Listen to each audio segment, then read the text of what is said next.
Ito po ang Honda CBR 500R. Ito na siguro yung hinahanap nyo na sport bike pero magagamit pa rin natin pang araw-araw at pang long ride. Dahil sa napakagandang riding position nito kung ikukumpara natin sa mga ibang sport bike. Tara mga pare at pag-usapan pa natin kung ano ba yung mga specs at features nitong Honda CBR 500R.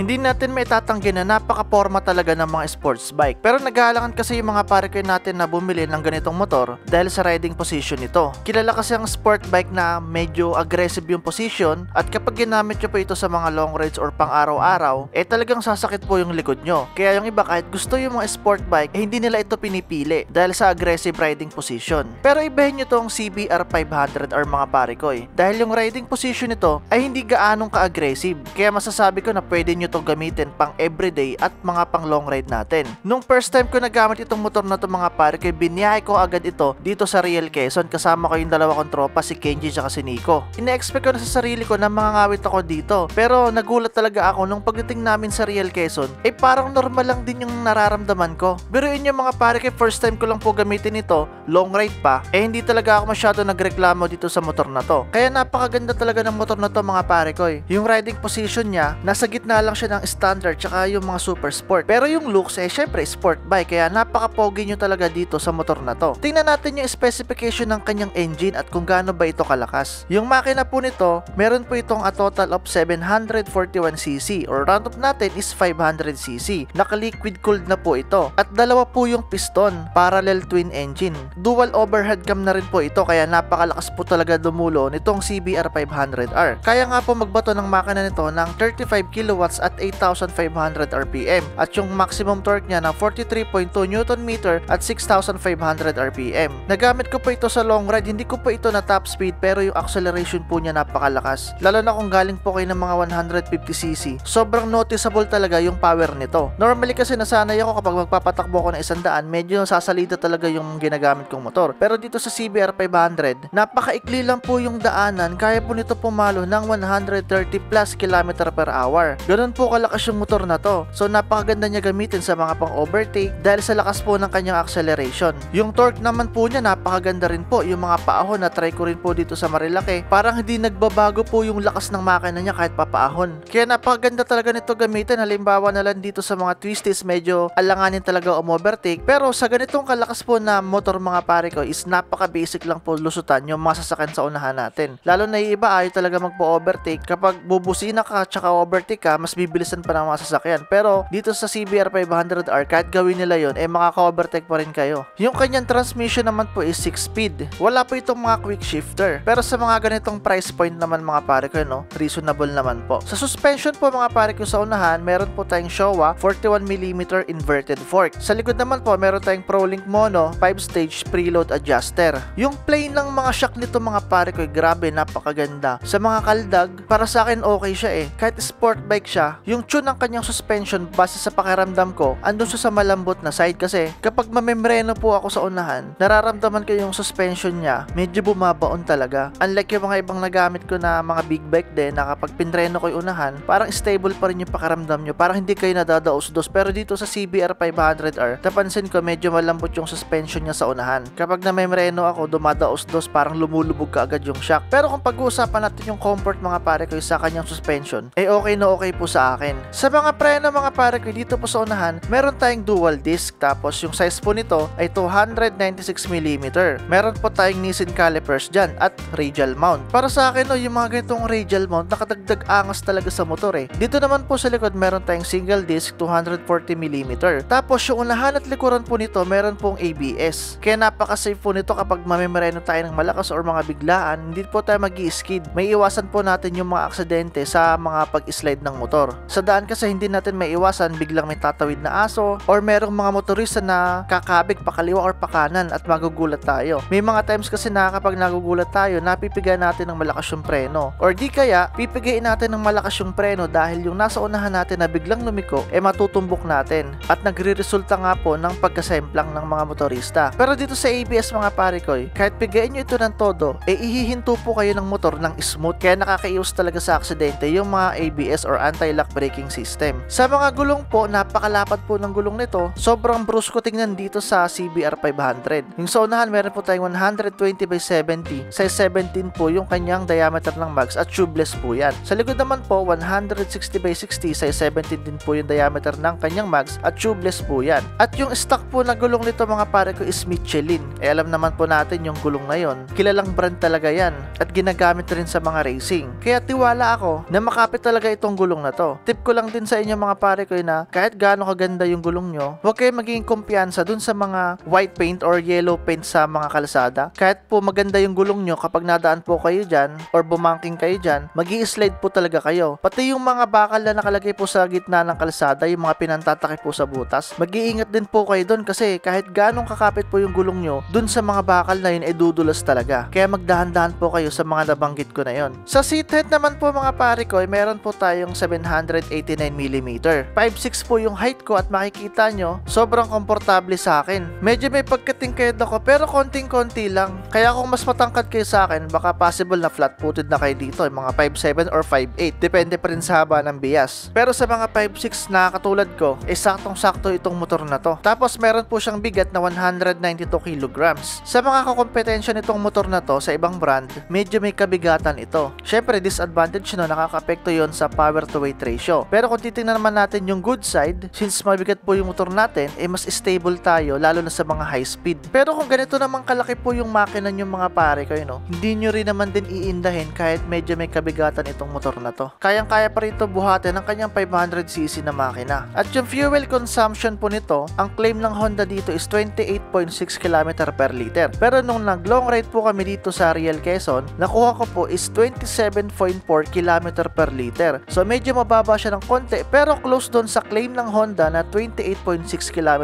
per liter. So para sa akin, napakatipid na rin ito mga pare ko. Kasi kung titingnan natin yung ibang big bike, napakalakas po talaga kumain. So kung titingnan natin yung kanyang 500cc na engine, sakto lang din na 27 km per liter sa kanyang makina. Actually, isa pa nga to sa may pinakamantipid na konsumo ng gasolina dito sa 500cc. At base sa research ko, tinatalo pa nitong CBR 500R sa patipiran yung ibang 400cc na makina. Biruin nyo, 500cc to, pero mas patipid pa siya kumonsumo ng gasolina dun sa mga 400cc. At dyan kilala yung Honda sa matipid na konsumo ng gasolina. Kahit sa mga low displacement nila, yung mga Honda Click, ADB, PCX, grabe yung tipid sa gasolina nun. Lalo na yung Honda Click 125, kaya yun yung pinakamabentang motor dito sa buong Pilipinas. Kaya kung gagamitin nyo to sa long ride mga pare ko, hindi rin kayo masyado mabibigla sa konsumo ng gasolina. Lalo na kung galing po kayo ng mga low displacement. Kasi bawing-bawi rin naman po ito sa power Yung fuel tank capacity naman po niya, meron po itong 17.1 liters. Napakalaki po nito para sa isang 500cc na motor. At kung titingnan din natin yung mga kompetensya nito, isa ito sa may pinakamalaking tank capacity. Para sa akin, yung nilamang nitong CBR 500R sa ibang mga kakompetensya niya, yun pa yung mga importante. Tulad na lang po nitong fuel tank capacity na mas malaki di hamak dun sa mga kalaban niya, pati na nga po itong dual disc sa unahan. Yung mga kalaban kasi niya sa ibang brand is naka single disc lang, pero dito sa CBR 500R naka double disc siya. So makita natin fuel tank capacity pati yung kanyang preno, isa yun sa mga essentials kapag magra-ride tayo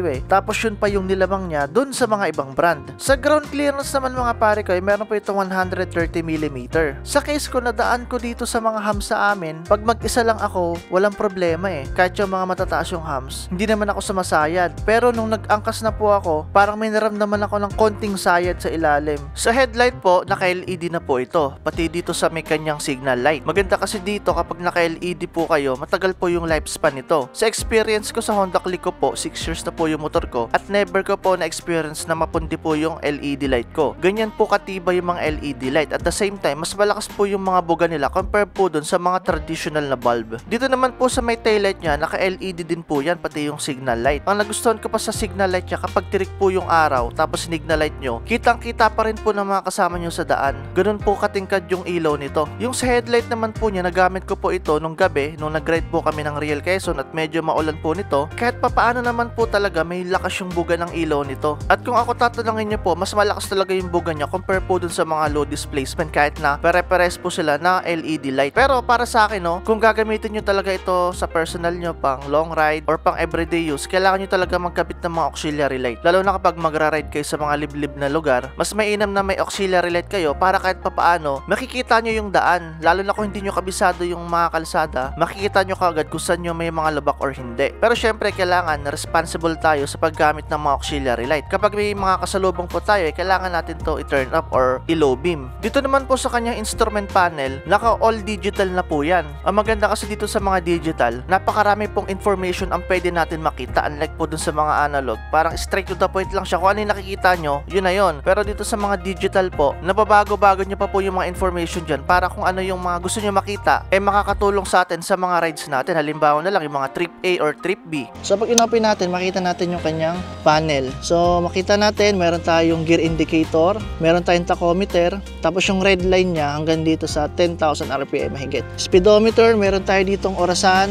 Sa baba may trip B. Para mabago nyo yung mga info, ito may dalawang button tayo dito. So meron tayong trip B, tapos meron tayong rev per minute. Siguro ito yung pinaka number na ano niya sa RPM. Ito kasi parang ano siya analog animation. Ito naman siguro yung pinaka-digital niya or yung numbers. Tapos meron tayong total kilometers ito or yung odometer. Trip A, trip B. Dito naman sa kabila, meron tayong time. Ito, time niya. Tapos average kilometer per liter kung ano. So dito nakuha ko is 27.6 kilometer per liter, which is close dun sa claim ng Honda na nasa 28 kilometer per liter. So dito meron tayong average speed na 34 kilometer per liter. So ang daming information na makikita natin talaga kapag digital. Dito naman meron tayong neutral, kung overheat na ba yung motor natin, tapos may ABS indicator, tapos meron tayong signal light indicator o kaya hazard. Tapos dito naman po sa ating mga switch, meron tayong signal light, busina, high and low. Ang maganda dito may passing. Medyo habig to ng mga switch ng mga Honda Click. Ang nadagdag lang talaga dito yung kanyang passing light. Sa kanan naman po makita natin may starter tayo, may built-in hazard,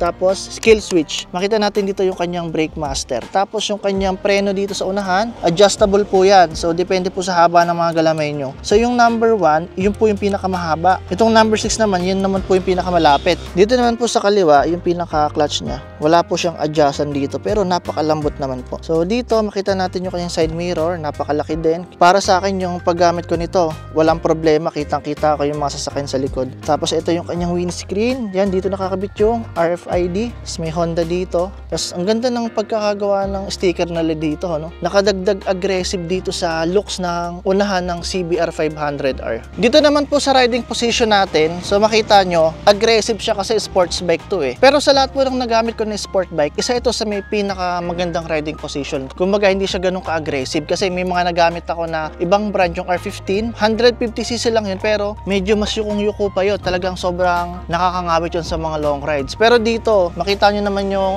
medyo yuko ako pero sakto lang. Kaya nung nagamit ko to sa may Infanta Quezon, hindi ako masyado nangawit. Baga sakto-sakto lang din. So ito yung lower body ko. Hindi siya rin ganun ka-aggressive kasi meron ako isang motor, MT-15. Medyo halos katapatan ng puwitan ko. Pero ito, okay lang Hindi siya ganun nakakangawit yung lower body. Yung upper body naman, ito nga. Yan, ganyan yung magiging itsura nyo kapag nakasakay kayo dito sa Honda CBR 500R. Dito naman sa upuan, napansin ko lang, medyo malapad siya. Although sport bike siya, hindi siya masakit upuan. Nung nabiyahe ko to ng Real Quezon, yung pinaka dito ko, hindi naman siya nangawit. Kung may nangawit man sa akin, siguro itong pinaka-braso ko lang kasi nung time na yun, first time ko magra-ride ng ganong kalayo, 100 km plus, tapos sport bike yung gamit. So nung habang tumatagal na ginagamit ko ito, nasanay na yung body position ko na dapat pala kapag magra-ride kayo, ang gagawin yung puwersa itong pinaka-lower body nyo, iipitin nyo ng hita itong tangke para kapag namreno kayo, hindi mapipuwersa itong braso nyo, hindi mangangawit. Kumbaga ito lang yung medyo mangangawit sa inyo. Pero dito, mas okay na mangawit ito kaysa dito kasi pag dito, sobrang sakit talaga sa katawan. Pero ngayon, parang nakuha ko na talaga yung technique dito. Siguro mga 5 days ko na itong ginagamit. Pero sa akin, okay na okay Sobrang na-enjoy ko na siya ngayon. So, gano'n lang kaliit yung time na kinailangan ko para ma-enjoy ko itong bike. Dito naman sa may angkasan, medyo